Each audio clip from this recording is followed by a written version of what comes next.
எப்போ உங்ககிட்ட இருக்கிற தனித்தன்மை, தனித்திறன், தனித்துவமான திறன் உங்ககிட்டேருந்து வெளிப்படும் தெரியுமா? அதாவது ஒரு விஷயத்த அளவு கடந்து செய்ய பார்க்கணும். அதாவது 5 மணி ஆச்சுன்னா ஆஃபீஸ் க்ளோஸு அப்படின்னு சொல்லிட்டு 4:55க்கே ரெடி ஆகாதீங்க வீட்டுக்கு வர்றதுக்கு. அப்படி இருக்கக்கூடாது. 5 மணி கடந்தும் உங்கள் வேலையை செய்யுங்க. அப்போ தான் அந்த வேலையில் இருக்கிற இன்னும் ஒரு பகுதி உங்களுக்கு தெரிய வரும். நீங்கள் ஒரு தொழில் செய்கிறீங்க, 5 மணி எப்படா 5 மணி ஆகும் நான் வீட்டுக்கு போகணும், லேட்டாக வர்றது, லேட்டாக 9 மணிக்கு வேலைக்கு வரணும் அப்படின்னா 9:05க்கு தான் வர்றது. இவங்ககிட்ட கடமைக்காக அந்த வேலையை செய்கிறாங்க. இவங்களால் அந்த வேலையில் இவங்ககிட்ட ஒரு தனித்திறன் இருக்குது உள்ளுக்குள்ளே. அதை எப்படி வெளியே கொண்டு வர்றது? ஒரு அவுட்ஸ்டாண்டிங் ஆன ஒரு விஷயம் இவங்களுக்குள்ளே இருக்குது. அதை எப்படி பண்ணணும் அப்படின்னா, நான் 5:10க்கு தான் வெளியே வருவேன், 5 மணிக்கு எனக்கு ஆஃபீஸ் முடிஞ்சிடும், நான் உடனே வரமாட்டேன், ஒரு அரை மணி நேரம் வேலை செஞ்சுட்டு தான் வருவேன். ஆனால் யாரும் ஒன்றை கட்டாயப்படுத்தாமலே நீ அந்த வேலையை செய்கிற.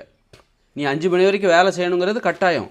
ஆனால் 5 மணிக்கு அப்புறமும் நீ வேலை செய்யணுங்கிறது கட்டாயம் கிடையாது. அப்போது உன் விருப்பப்பட்டு ஒரு வேலையை செய்கிறப்பார், அந்த வேலையில் தான் ஒரு தனித்திறன் இருக்கும், ஒரு தனித்துவமான தன்மை இருக்கும். நீ பார்க்காத ஒரு பக்கம் அங்கே இருக்கும், அந்த பக்கத்தில் தான் இருக்கும்.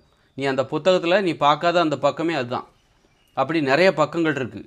அப்போ அதுக்கு என்ன பண்ணணும், நீ வேலை பார்க்கணும் அப்படின்னா 9 மணிக்கு தான் வேலை நேரம் ஆரம்பிக்குதுன்னா 8:50க்கு போயிடு. அது மாதிரி 5 மணிக்கு வேலை முடியுதுன்னா 8:50க்கு போகணுன்னு ஒன்றும் அவசியம் கிடையாது. 9 மணிக்கே போகலாம். 9 மணிக்கு கரெக்டாக நீ போகலாம். ஆனால் அது கட்டாயம். 9 மணிக்கு போகிறது கட்டாயம். ஆனால் உன் விருப்பப்படி தான் நீ 8:50க்கு போகிற. அதுபோல் 5 மணிக்கு வேலை முடிஞ்சிடும், 5 மணி வரைக்கும் வேலை செய்யணுங்கிறது கட்டாயம். ஆனால் உன் விருப்பப்படி 5:30 வரைக்கும், 5:45 வரைக்கும், தேவைப்பட்ட 6 மணி வரைக்கும், எத்தனை மணி வேணாலும் இருக்க நான் தயாராக இருக்கேன். அது என்னுடைய விருப்பம். உன் விருப்பப்பட்டு ஒரு வேலையை செய்கிறப்பாரு, அப்போ தான் உனக்குள் இருக்கிற அந்த வேலையில் நீ பார்க்காத ஒரு பக்கத்தை நீ படிப்பாய், நீயே தெரிந்து கொள்வாய். அந்த தனித்திறன் உன்னிடமிருந்து அப்பொழுதுதான் வெளிப்படும்.